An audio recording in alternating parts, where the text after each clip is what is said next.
President Granger says selection of polling places lies solely with GCOM and IFLOT water treatment plant benefiting some 20,000 residents. It's Tuesday, February 25. It's 5 days to general and regional elections. Thanks for joining us. His Excellency David Granger said the decision by the Guyana Elections Commission to reduce the number of private residences for polling places has nothing to do with the government. Here's our first report. The head of state was asked to respond to concerns raised by the opposition PPP, which claimed on Thursday that it was deeply disturbed over GCOM's decision. He made it clear, too, that there is no attempt on the part of the APNU AFC commissioners at GCOM to disenfranchise anyone. Though not within the government's purview, President Granger noted, however, that the PPP had in the past abused the very system, causing many Guyanese to be disenfranchised. In the past, when the PPP was in government, it was apparent to us in the opposition then that some of the private residences were so obscure that many of our supporters couldn't find them. And in fact, some of them were changed at the last moment. I'm not going to go there. I don't know the reason. I'm not in charge of running the elections. If there are any complaints, they should be addressed to the chairman of the commission. Chief Elections Officer Keith Lowenfield said that the polling stations available tie into ordinary arrangements of the voting process and that the elections body is not taking away the ordinary method used by the electors. He said GCOM is now heeding recommendations made by the Carter Center following the 2015 elections, which stated that the commission should minimize the use of private residence. Generally, public places are used for elections. And if public places are available, then public places will be used. It's as simple as that. For InfoHub, Alexis Rodney. President David Granger has expressed heartfelt sympathy to Corporal Sion Rose's wife, Tamika Rose, other relatives, friends, and the entire Guyana Defense Force. The GDF rank died on February 23 after he was badly injured during a fireworks explosion on Saturday, February 22. Corporal Rose, with other ranks, were preparing for Guyana's 50th Republic Anniversary fireworks display when there was spontaneous combustion about the force's Coast Guard location at Rumveld. President Granger thanked the GPHC staff for their tireless efforts to save Corporal Rose's life and for their continued treatment of the other injured ranks. 6 of the 7 artillery company ranks were discharged from the GPHC's Burns unit. According to reports, while Terrence Niels remains hospitalized, Gordon Cornett, Isaiah Gordon, Trevon Joseph, Victor Lowe, Otto Court, and Delroy Beard are out of intensive care. The Guyana Fire Service and GDF are assisting a board of inquiry set up to determine the cause of the explosion. More than 20,000 residents on the west coast of Demerara are benefiting from improved access to water following the construction of the IFLOT water treatment plant.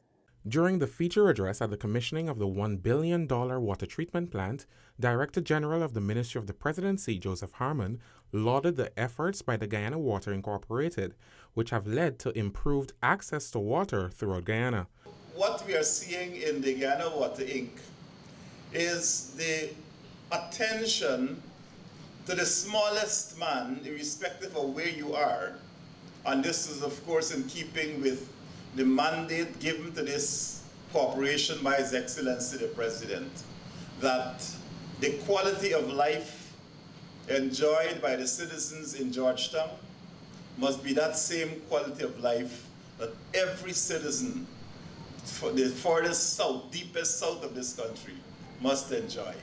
GWI's Managing Director, Dr. Richard Van Wels-Charles, underscored that the IFLOT plant is one of 3 water treatment plants under the Water Supply and Sanitation Infrastructure Improvement Program. The other 2 plants are in Diamond on the east bank of Demerara and Cheetanker in Region 6. The Managing Director outlined some of the major takeaways of this project. The metering, we have begun to see more effective and efficient use of water, and the level of service in all 3 areas has improved significantly.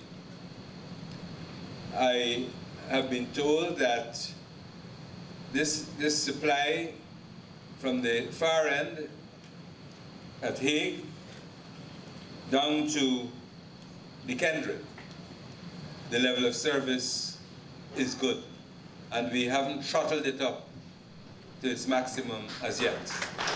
The plan's introduction is in keeping with the United Nations Sustainable Development Goal 6, which seeks to ensure availability and sustainable management of water and sanitation for all. Shaquille Bourne for InfoHub. The report of the Commission of Inquiry into the 2018 piracy attacks was recently handed over to the government. Receiving a final report was Minister of State Dawn Hastings-Williams from the head of the COI, Dr. Richie Thakur. According to Dr. Thakur, turf war over fishing grounds appears to be the origin of the attack. It was determined on the basis of extended findings that the piracy was organized, planned, systemic, and executed open confrontation that has origins in a turf war over fishing grounds.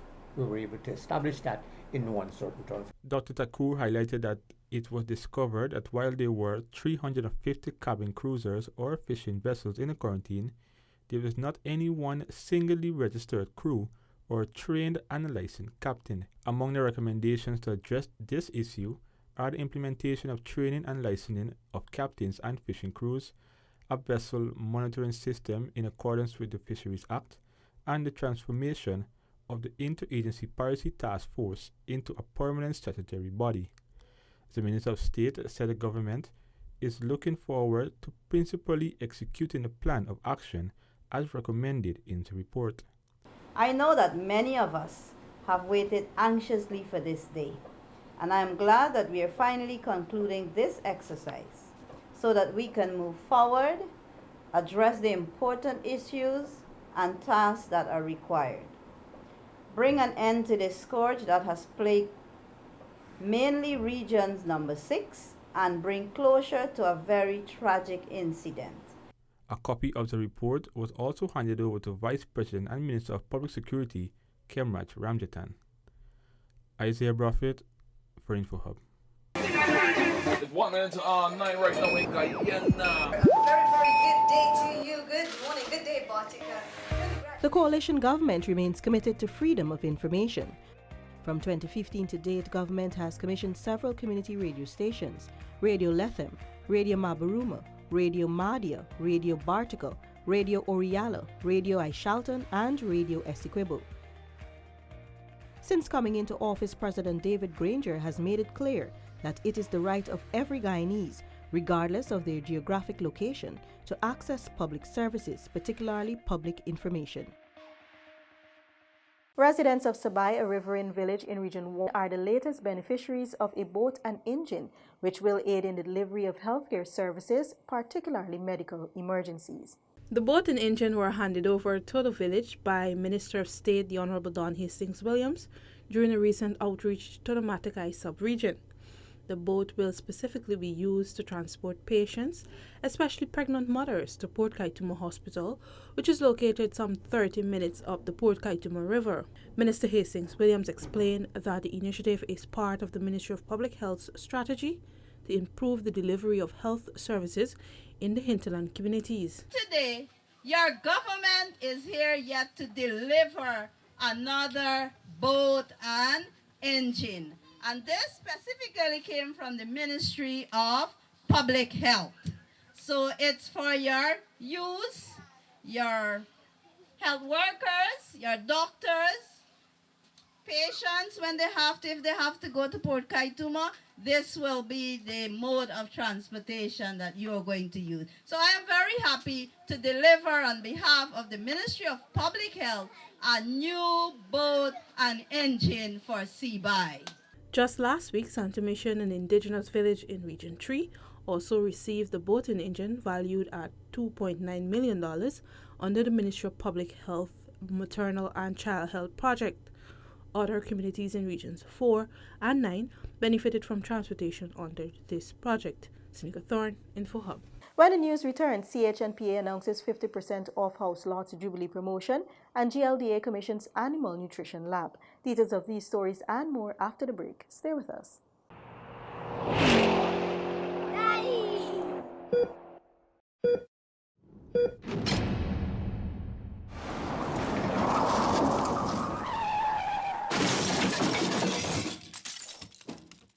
Welcome back.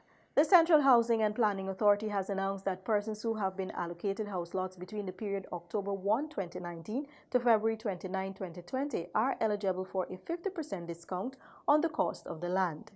Approximately 1,000 future homeowners will benefit from this initiative, allowing them to save money and to get a head start on the construction of their homes. Minister within the Ministry of Communities with the responsibility for housing, the Honorable Annette Ferguson, recently made this announcement.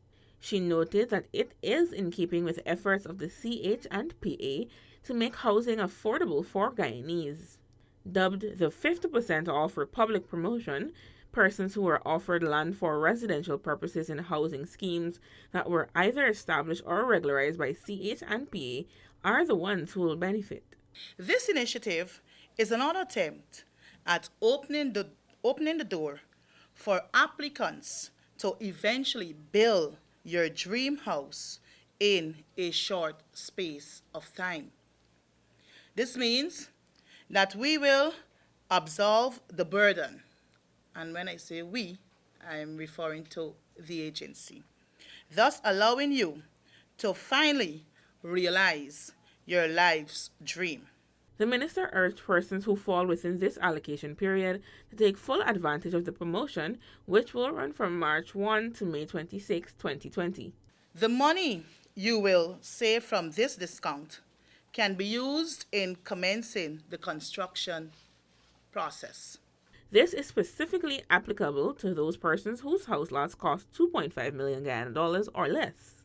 Housing schemes such as Prospect, Monrepo, Le Bon Intention, Annandale, Lusignan, Strathspey, and Bladenhall are where the agency has made allocations during the October to February period. Meanwhile, other areas including Onderneming in Region 2, Experiment in Region 5, and Fort Ordnance, Hampshire, number 75 and number 79 in Region 6 also saw allocations being made. Letitia Isaacs for InfoHub. Improved services for livestock farmers as the Guyana Livestock Development Authority commissions Animal Nutrition Laboratory. With the growing demand for livestock products and an increase of 70% by 2050, according to Minister of Agriculture, the Honourable Noel Holder, government is doing its part to ensure the necessary facilities in Guyana are upgraded to meet international standards. He said while livestock contributes 3% to the national output, the industry is said to have shown growth of 14% in the last 5 years, and this, Minister Holder says, is expected to continue. We also expect this growth trend to continue in the next 5 years. This 14% growth is a direct result of our investment in the industry. We are focused on maximizing production and productivity, improving diversification, investing heavily in genetic improvement, management systems, and animal health. Minister Holder made the remark as he officially commissioned the Guyana Livestock Development Authority, GLDA's Animal Nutrition Laboratory. This facility will be used to store, among other items, imported semen and embryos from dairy cattle, sheep, and goats. It will also be used to conduct testing on animals and poultry and specifically look at the quality measures required for grasses and legumes used to feed cattle and sheep. The commissioning of the Animal Nutrition Laboratory is building on what we have achieved thus far.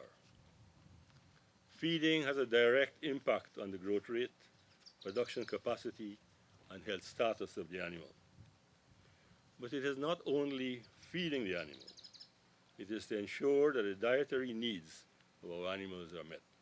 Felicia Valenzuela, InfoHub. Since its formation in 2016, the Ministry of Public Telecommunications has made significant strides to provide internet connectivity all across Guyana, with over 200 information and communication technology hubs established.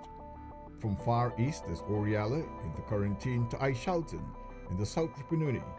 Through this initiative, citizens have free access to the internet to do research, conduct business, and surf the web. As we prepare for Elections Day on March 2, here's an election tip from the Guyana Elections Commission. Voting without an identification card. If you are registered and eligible to vote but do not have your identification card with you on election day, for whatever reason, you can still vote. The Guyana Elections Commission has put measures in place to accurately identify voters without an identification card. When you go to the polling station, you would be asked your name and address and referred to the presiding officer who will interview you. The presiding officer would look at your face and compare with the photograph alongside the name on the folio to confirm that they are the same. If the presiding officer is satisfied that you are the person you claim to be, you would be asked to take the oath of identity or affirmation. You would then be allowed to vote. For more information, contact GCOM on 225-0277 to 223-9653, email pro@gcom.org.gy, or visit GCOM's website at www.gcom.org.gy. That's all for today. Connect with us on all our social media platforms, including WhatsApp, Facebook, YouTube, and Instagram. Much more news is on our website, dpi.gov.gy. Your bridge and weather reports are up next. Goodbye for now.